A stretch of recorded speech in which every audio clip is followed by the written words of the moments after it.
శాఖ మంత్రి నిమ్మల రామానాయుడు చారిత్రాత్మక గండికోటను సందర్శించారు. మంత్రితో పాటు బీజేపీ ఎమ్మెల్యే ఆది నారాయణ రెడ్డి, టీడీపీ జమ్మలమడుగు ఇన్ఛార్జి భూపేష్ సుబ్బిరామిరెడ్డి ఉన్నారు. ప్రపంచ ప్రసిద్ధిగాంచిన పెన్నా లోయలో జరుగుతున్న అభివృద్ధి కార్యక్రమాలను మంత్రి పరిశీలించారు.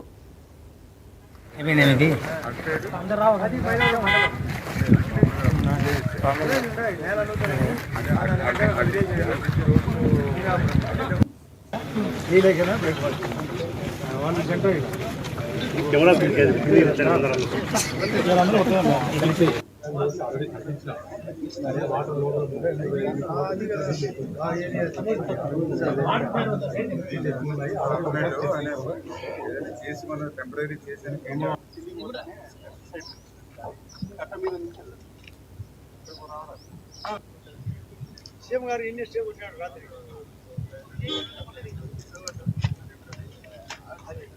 కడపకు తర్వాత చంద్రబాబు నాయుడు గారు అది రోడ్డు దాటి ఇట్లా ప్రకాశం